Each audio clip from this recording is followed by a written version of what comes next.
It is y'all jamming right here on High Hits Radio, the hottest radio show online, and we're gonna talk a little bit about the ups and downs of Reverb Nation. You know, I want to talk about the pluses of Reverb Nation and the minuses of Reverb Nation because I see a lot of people promoting Reverb Nation, but I don't think a lot of people really know how to use Reverb Nation properly.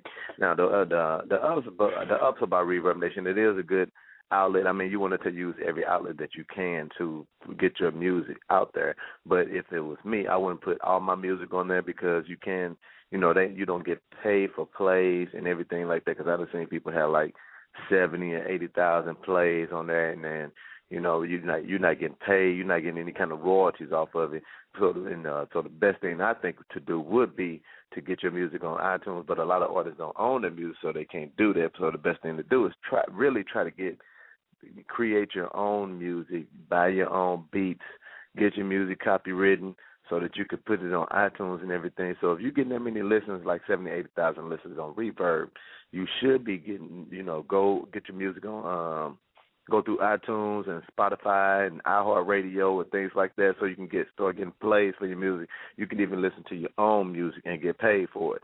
Like I said, if you got that many people listening to your music on Reverb Nation, you rather put something where you're getting paid because you're not getting paid off of Reverb Nation. Reverb Nation is getting paid off of you, and you can't really promote your music on there like you want to. You have to go through like if they send you those things where you could perform at places and all of that, you got to pay that money to either most of them charge like to send your EPK electronic press kit to these places where you can get so people can look at your music if they view it or if they pick it. So there's so many artists on Reverb Nation. They got millions of artists. So if you don't get picked, it's a waste of money. But you got to think of how many artists are out there sending their music in because how many artists are there on Reverb Nation. And you still have to pay them whatever their fee is, like a monthly fee to have an electronic press kit to send them. So if you're not paying Reverb Nation, you can't even send your electronic press kit. So those are one of the downsides. Two other downsides of Reverb Nation: you're not getting paid for plays, and you got to pay them to send that electronic press kit, and they charge that every month. So every month they are sending out different things to try to get your music promoted and all of that. Because I know a couple of people that's got their music on video games, and they got their music on a couple of TV shows, and they are getting paid, but that's like very few that has that option. I have seen them do a contest. They did a contest with I forgot the name of the car, and they had like the top 50 in each category, like rock and roll. They had hip hop, they had R&B, and all of them had an opportunity to get their music used for one of the commercials, which that's a great thing if your music is picked. But look, they chose like I think the top five the top five were one from each category. So the top person in each category got that opportunity to get their music played for the new car. I forgot the name of the car and I forgot what company it was, but it was a great way for the people to get them. For people to listen to their music because you had this car company promoting the music. So I'm not saying it's all bad, but because they do have great opportunities for the artists, and it's also a good outlet for networking with other artists.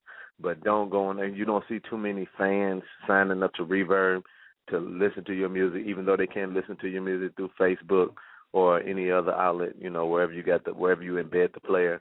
But like I said, don't you want to get paid for people listening to your music just like the mainstream artists do? So if you go through iTunes or whoever you need to go to get your distribution, so they can put it on all those websites. I know one. I just put the group Regime music on there. It's on Xbox Music. So while they playing games, they can listen to their own music or however they want to set it up. So it's opportunities out there. Reverb is just really not the one of them unless you use it the right way. And they do have a mailing list where people can sign up to a mailing list where you can send out blasts. But I've seen artists misuse that. They sending out blasts every day. It's really not for that. Just send a blast out once or twice a month. You don't want to get people to get tired of you and sign off from your mailing list, unsubscribe from your mailing list.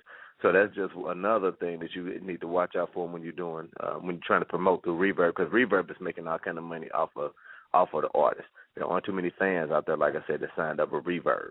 So, so that's just one of the things that you should need to watch out for when you're promoting your music and you put it on Facebook, because you would be number one on Reverb if you spamming your links all over the place, even though nobody's listening.